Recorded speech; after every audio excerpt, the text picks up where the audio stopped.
लखीमपुर मामले के मुख्य आरोपी आशीष मिश्र को बचाने की कोशिश तो काफी की गई। आशीष मिश्र केंद्रीय गृह राज्य मंत्री अजय मिश्र टेनी का बेटा है, इसलिए प्रशासन ने जांच में ढिलाई भी दिखाई। प्रशासन की ढील का ही असर था। आशीष को उस मामले में जेल मिल गई, जिसमें उस पर 4 किसानों की जान लेने का आरोप था।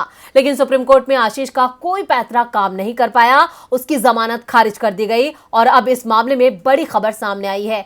तो क्या है पूरा मामला, देखते हैं इस रिपोर्ट में। लखीमपुर खीरी में किसानों पर गाड़ी चढ़ाने के मामले का मुख्य आरोपी केंद्रीय गृह राज्य मंत्री अजय मिश्र टेनी का बेटा आशीष मिश्र मोनू एक बार फिर जेल पहुंच गया है। 10 फरवरी को इलाहाबाद हाई कोर्ट ने मोनू को जमानत दे दी थी। 15 फरवरी को आशीष जेल से बाहर भी आ गया था, लेकिन सुप्रीम कोर्ट ने गृह मंत्री के बेटे को फिर जेल पहुंचा दिया है।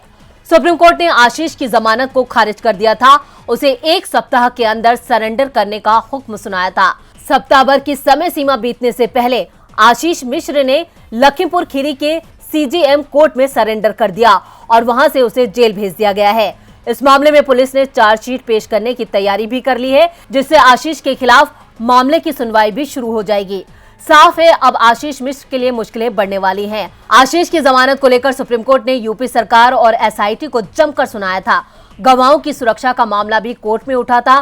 पीड़ित पक्ष की तरफ से दलील दी गई थी। आशीष के जेल से बाहर रहने से मामले के गवाह मुश्किल में दिखाई दे रहे हैं, उन पर दबाव बनाया जा रहा है।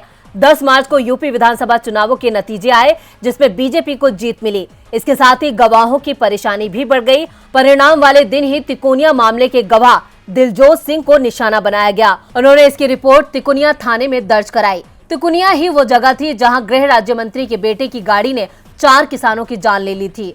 गवाहों का दावा है कि गाड़ी में गृह राज्य मंत्री का बेटा आशीष मिश्र भी था। उसी के कहने पर किसानों पर गाड़ी चढ़ाई गई थी। इसी महीने इस घटना के दूसरे गवाह हरदीप सिंह को भी निशाना बनाया गया। उन्हें धमकाया गया, कहा गया सरकार फिर बीजेपी की ही बन गई है। आशीष जेल से बाहर है, अगर हमारे खिलाफ गए तो तुम्हें छोड़ेंगे नहीं। सुप्रीम कोर्ट में गवाहों की सुरक्षा का मामला उठा। कोर्ट ने यूपी सरकार से रिपोर्ट तलब करते हुए सभी गवाहों को सुरक्षा देने का निर्देश दिया। इसके साथ ही आशीष की जमानत को भी रद्द कर दिया गया है। कोर्ट के आदेश के बाद आज आशीष मिश्र को सरेंडर करना पड़ा। अब उसकी जल्दी जमानत की उम्मीद भी नहीं दिखाई दे रही है। डीबी लाइव की रिपोर्ट।